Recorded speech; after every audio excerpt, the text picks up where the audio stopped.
திருவாரூர் மாவட்டம் மன்னார்குடியில் reverse கியரை release செய்யாமல் ஆட்டோவை நிறுத்தி சென்ற ஓட்டுநர் மீண்டும் சவாரிக்காக ஆட்டோவை ஸ்டார்ட் செய்தபோது ஆட்டோ பின்னோக்கி வேகமாக வந்ததால் நிலை தடுமாறி வாய்க்காலில் விழுந்த அவர் மீது ஆட்டோ கவிழ்ந்தது. அந்த காட்சிகளை பார்க்கலாம்.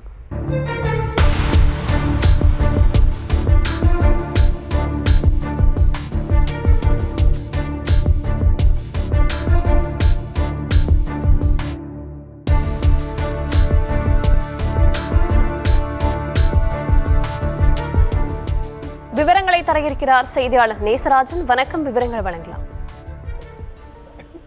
திருவாரூர் மாவட்டம் மன்னார்குடியை சேர்ந்தவர் சங்கர். இவருக்கு திருமணமாகி மனைவி மற்றும் 2 மகன்கள் உள்ளனர். ஆட்டோ டிரைவரான இவர் மன்னார்குடி தாமரைக்குளம் பகுதியில் உள்ள ஆட்டோ ஸ்டாண்டில் தனது ஆட்டோவை வாடகைக்கு இயக்கி வருகிறார். இந்த நிலையில் வழக்கம் போல சவாரி சென்றுவிட்டு ஆட்டோவை ஸ்டாண்டில் நிறுத்துவதற்காக ரிவர்ஸ் கியர் மூலமாக வரிசைப்படி நிறுத்தியுள்ளார். அப்போது ரிவர்ஸ் கியரை ரிலீஸ் செய்யாமல் இருந்துள்ளார்.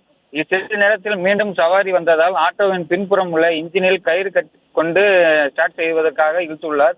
அப்போது ஆட்டோ ஸ்டாண்ட் ஆன வேகத்தில் ரிவர்ஸ் கியரில் இருந்ததால் திடீரென ஆட்டோ பின்னால் வேகமாக வந்துள்ளது. அப்பொழுது அங்கு நின்று கொண்டிருந்த சங்கர் மீது மோதியதில் அவர் நிலை தடுமாறி கீழே விழுந்து அருகில் உள்ள சற்றுட்டி வாய்க்காலில் உண்டு விழுந்துள்ளார். இந்த நிலையில் ஆட்டோ தொடர்ந்து பின்னால் வேகமாக வந்து அவர் மீது கவிழ்ந்து விழுந்துள்ளது. இதில் ஆட்டோ டிரைவரின் நெஞ்சில் ஆட்டோ கவிழ்ந்ததால் அவருக்கு நெஞ்சு எலும்பு முறிந்து மிக ஆபத்தான நிலையில் உயிருக்கு போராடி கொண்டிருந்தார். இதனை கண்ட சக ஆட்டோ ஓட்டுநர்கள் அவரை உடனடியாக மீட்டு மன்னார்குடி அரசு மருத்துவமனைக்கு அனுப்பி வைத்துள்ளனர். அங்கிருந்து மேல் சிகிச்சைக்காக தஞ்சாவூர் அரசு மருத்துவக் மருத்துவமனையில் சேர்த்துள்ளனர். அங்கு திடீரென தீவிர சிகிச்சை பிரிவில் அனுமதிக்கப்பட்டு தங்க சிகிச்சை பெற்று வருகிறார்.